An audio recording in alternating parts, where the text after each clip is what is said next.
Hi everyone, hamjambo, welcome to Swahili Kingdom. Karibu sana katika Swahili Kingdom, and if you are new in this channel, welcome again. I hope you are going to like this video if you are new in this channel, and you are going to enjoy Swahili Kingdom videos so that you can continue learning Swahili through Swahili Kingdom videos. Karibuni sana. Today we are going to learn about the two common forms of forming Swahili prepositional verbs. I've come to notice many of my students don't know prepositional verbs.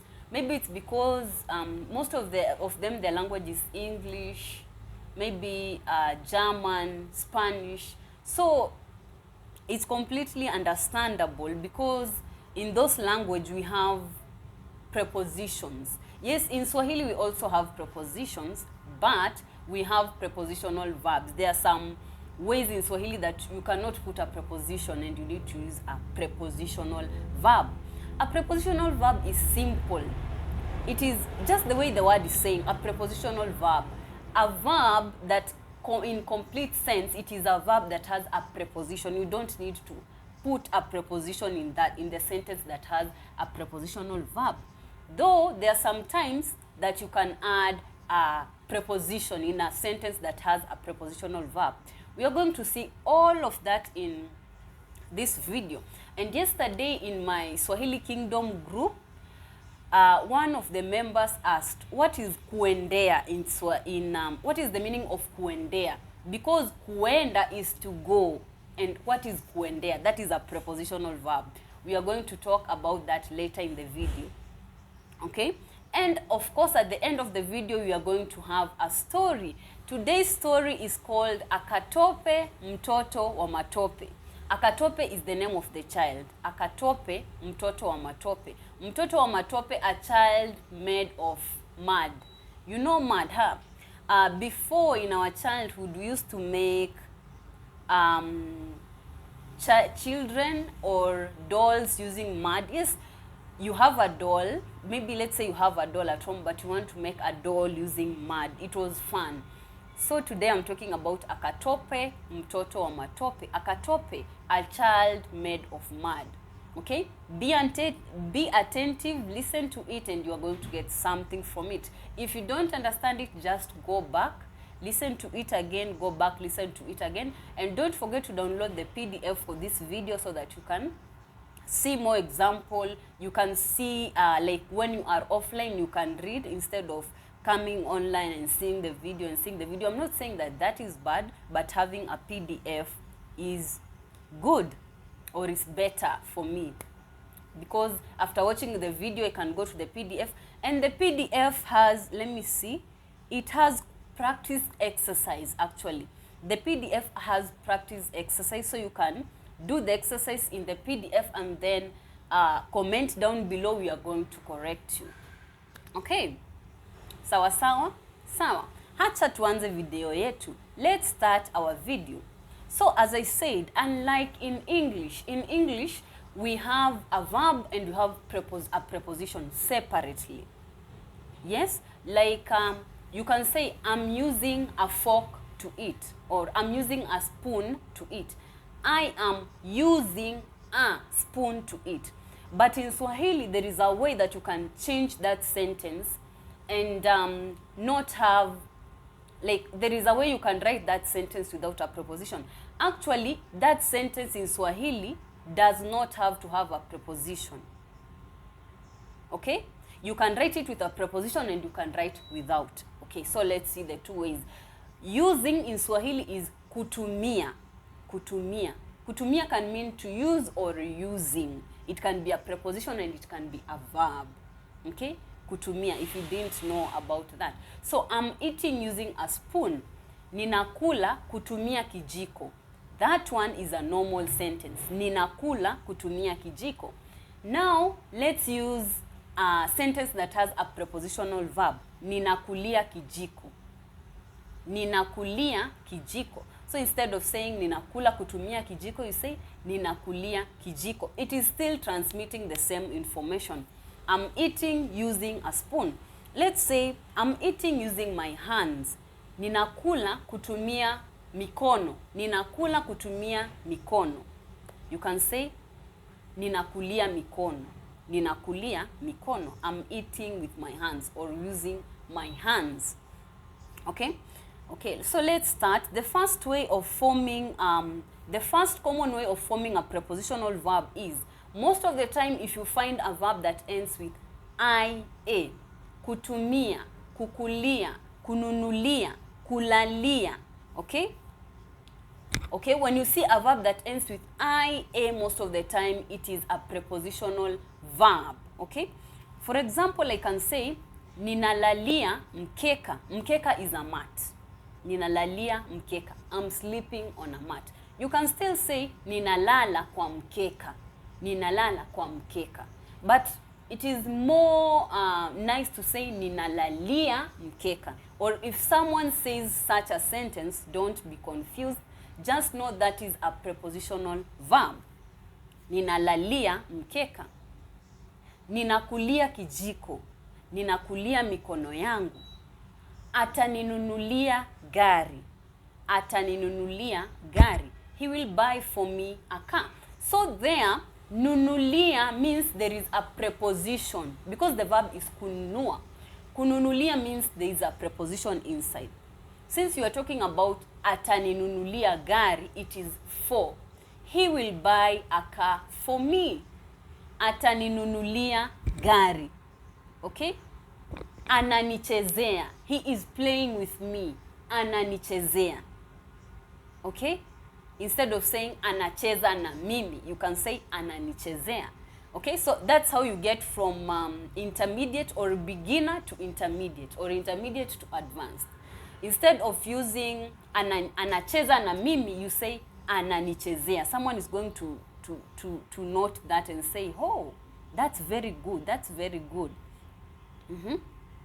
Okay, so what is the rule? What is the rule? I've told you that verbs ending with ia. So what is the rule of noting which verb should have ia and which one should not? Because there are some verbs that will not have ia. For example, soma. You are not going to say somia. I guess you've never heard such a word, but soma is somea. That is the next rule that we are going to talk about. Okay, the first one is ia, the second one is ea, but we are not yet at ea yet. So how do you know a verb should have ia? How do you know a verb should have ia? Bantu verbs, including monosyllabic verbs, where the second syllable contains a for apple, I for ink, or u or u for umbrella, are made prepositional by inserting I before the final vowel as shown in the sentences below. Okay? Lalia, kulia, nunulia. Mama linunua mkeka wa kulalia. Mom bought a mat for sleeping on. Lala and lalia are different. Lala and lalia are different. So, have you seen the rule? Which verbs you should put ia? The verbs that you should put ia are Bantu verbs that contains a, I, or u. For example, lala, lalia. I, or u. Okay? And Bantu verbs ending in double vowels a or I, a, or ia, or u, are made prepositional by inserting li between the two vowels as shown below. So in the ia part, we have li. Okay? We have li, but this is for verbs that have double vowels. For example, ka. You're not going to say kaia. You'll say kalia. Ninakalia kiti. You can say nimekaa juu ya kiti. I'm seated on a chair. But you can also say, especially natives, they're going to say nimekalia kiti. I'm seated on a chair. Nimekalia kiti. So kukalia is already prepositional. Kukalia. Nimekalia kiti. Let's use the verb ingia. Ingia. Mbona unaingililia maneno yetu? Mbona unaingilia maneno yetu? You can use ingililia or ingilia. So I think that one is a pronunciation difference of two Swahili, like depending on the location of the Swahili people. So you can say mbona unaingilia or mbona unaingililia, but of course the correct one is ingilia. Mbona unaingilia mazungumzo yetu? Why are you getting in our conversation? Why are you barging in our conversation? So you see, that one is ingia, to come in or to enter. Then you get ingilia. Or you can say, nikifika nyumbani, nitaingilia mlango wa nyuma. Nikifika nyumbani, nitaingilia mlango wa nyuma. When I arrive at home, I will get in through the back door. Nitaingilia. So, I will get in through the back door. So, the prepositions are many. We have at, in, through, above, up, beneath. So, all those prepositions can be meant in a certain verb. How do you know which preposition is used? Like, how do you know? How do you know that is through and not at? It's because of the English translation. Swahili does not know if it is but, of. It doesn't know. But when you translate it in English and you see the structure of the sentence, you can know the preposition that is in the sentence. Okay? Now, let's go to the, we have Arabic verbs. I said, what are Arabic verbs? Arabic verbs are any verbs that does not end with a for apple. Any verb that do not end with a for apple. Especially verbs that are ending with u. Sababu. Sababu is not a Bantu verb. It is an Arabic verb. Okay. So they are saying, Arabic verbs ending with u are made prepositional by dropping the final vowel, and replacing it with ia as shown in the example below. So in the Arabic verbs, you drop the final vowel. For example, kujibu. Kujibu is to answer or to respond. So you remove the final vowel u and you add ia. Kujibu, kujibia. For example, nitakujibia swali lako. Nitakujibia swali lako. I'll answer your question for you. Or nitakujibia swali. I'll answer a question for you. Nitakujibia swali lako. I'll answer your question for you. Mama alinijibia barua pepe zangu. Mama alinijibia barua pepe zangu. Mom responded to my emails. Barua pepe is an email. Mama alinijibia barua pepe zangu. Mom responded to my emails. Kumbuka, note. Not all verbs which end with ia convey a prepositional meaning. For example, the verb fagia. Kufagia is a normal verb which means to sweep. So its preposition will be kufagilia. Fagia, fagilia. So not all verbs that ends with ia are prepositional. Please note that. Then there we have an exercise, though it is in the PDF. You can download the PDF, do the exercise and comment down below. Okay? Comment down below if you are learning something from this video. Now let's go to a. I use the example of somea. Instead of someone saying soma, they say somea. For example, when someone asks, unasomea wapi? Ninasomea shule ya msingi ya bidii. Unasomea wapi? Where are you studying from? Unasomea wapi? That's why people usually ask me about this. When someone asks you, unatokea. So people usually wonder, what is kutokea? It is a prepositional verb gotten from kutoka. Coming from. Kutoka. So you get kutokea, which still means coming from, but it is prepositional. Unatokea wapi? Where are you coming from? Yeah? Unatokea wapi? Where are you coming from? Natokea pale chini. I'm coming from down there. Okay? So let's see the rule here. Bantu verbs where the second last syllable contains e or o, or y, or monosyllabic verbs containing y, are made prepositional by inserting a for egg, before the final vowel as shown in the examples below. Soma, somea. So you put a, ea. Soma, somea. Leta, letea. For example, let's say you have an exam and someone asks you, leo unasomea nini? Leo unasomea nini? What are you reading for today? Leo unasomea nini? Or someone tells you, nilete is a subjunctive. So let me go to the subjunctive. Mama aliniletea mikate miwili. Mama aliniletea mikate miwili. Mom brought me 2 breads. 2 loaves of bread, not 2 breads. Yeah, you can say 2 breads, 2 loaves of bread. Yeah, mama aliniletea mikate miwili. Sawa sawa. And then let's have like kunywa. Kunywa is a monosyllabic verb. If you want to know more about monosyllabic verbs, go watch this video. Here I've done a video on monosyllabic verbs. So kunywa becomes nywea. Nywea. Ninanywea maji kikombeni.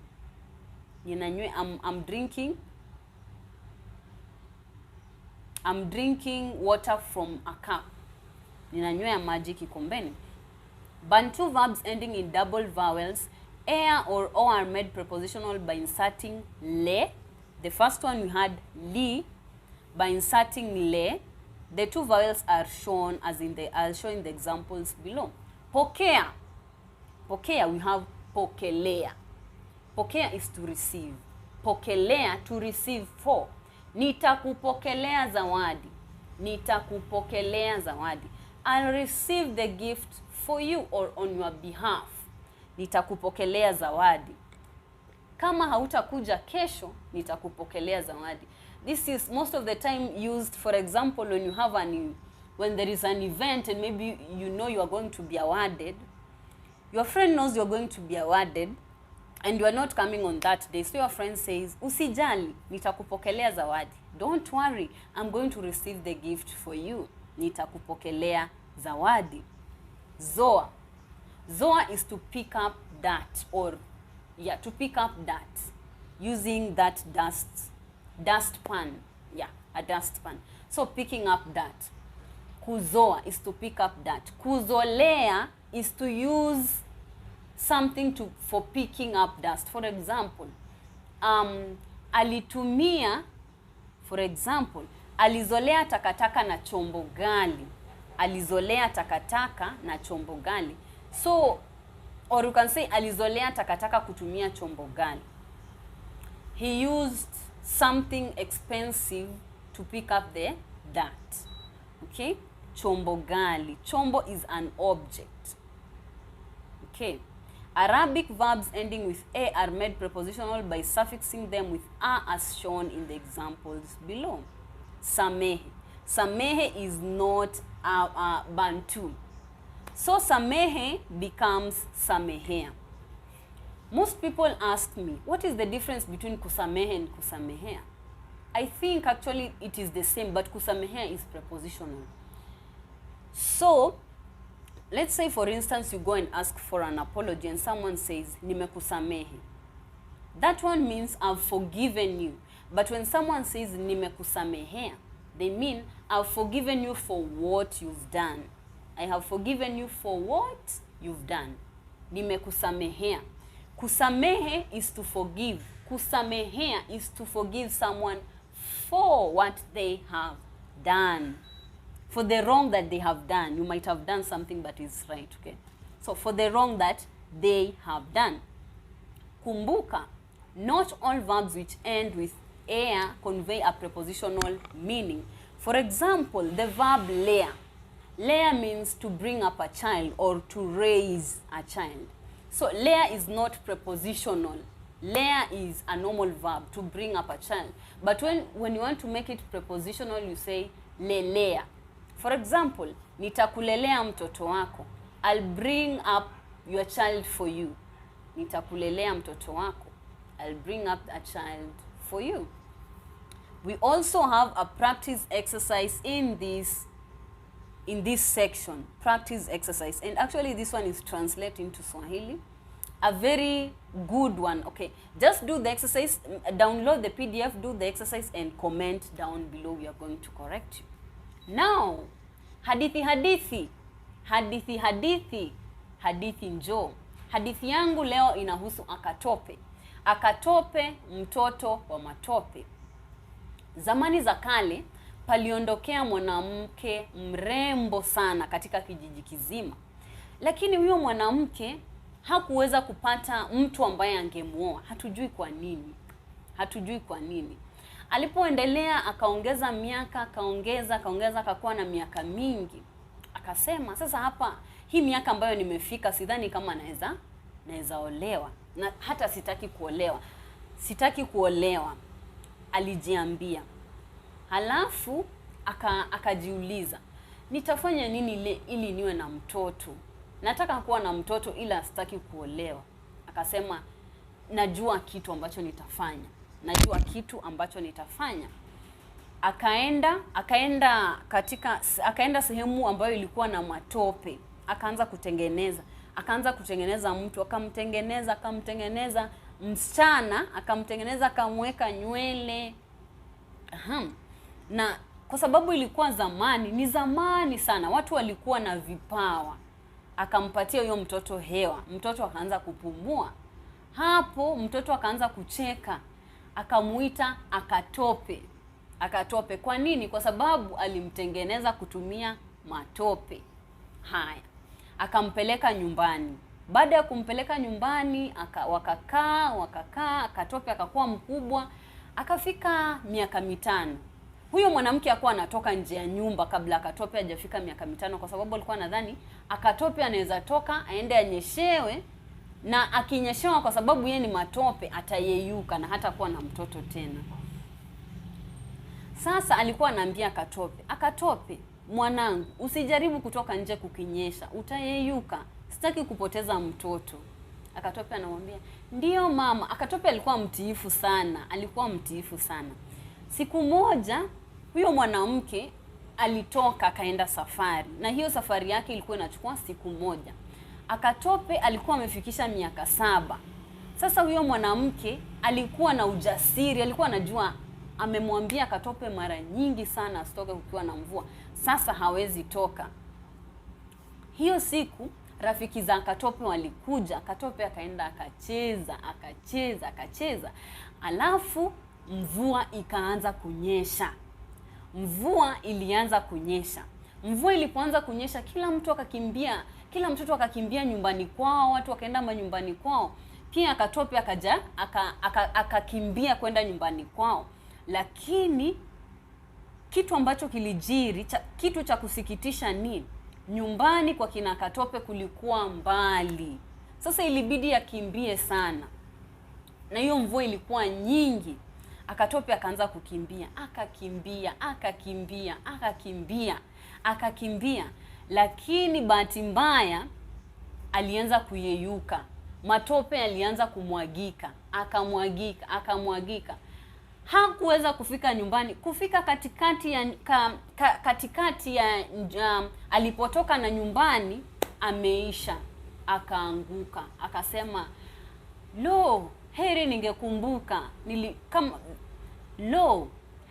ningekumbuka. Niliona mawingu, ningejua ni mvua, ningerudi tu nyumbani. Mama aliniambia, lakini mbona sikusikiliza? Mimi ni mtoto mtiifu sana. Sijui nini kimenifanyikia. Sasa mama ya Akatope kurudi hiyo siku, mvua bado ilikuwa inanyesha. Lakini kutembea kwa barabara anaona matope. Akajua, huyo inaweza kuwa ni mtoto wangu Akatope. Kufika nyumbani akapata Akatope hayuko. Alilia, akalia, lakini hakuwa na jambo lolote ambalo angeweza kufanya. Sasa Akatope alikufa. Huyo mwanamke akaendelea kuishi bila mtoto, na hadithi yangu imeishia hapo. Kwa hii hadithi unajifunza nini kuhusu Akatope? Uwe mtiifu kila wakati. Asante sana kwa kutazama hii video. Natumai umeelewa hii hadithi. Kama haujaelewa unaweza rudi tena usikilize. In the beginning of the video I told you that I'm going to tell you about kuendea. So kuenda is to go. Kuendea is to go for something. For example, ninaendea kibeti changu sokoni. I'm going for my purse at the market. Ninaendea kibeti changu sokoni. I'm going for my purse at the market. You can also say Nitakuendea kitabu chako shuleni. I'll go for you at school to get your book for you. Nitakuendea kitabu chako shuleni. Okay guys, thank you so much for watching this video, and I hope you've learned something from this great video. Make sure you subscribe, like, and share with your friends who are learning Swahili so that they can learn more. Tell me if you enjoy the stories that I give down below so that I can continue giving you stories and you continue understanding. Tuonane tena siku nyingine. Kwaheri, subscribe.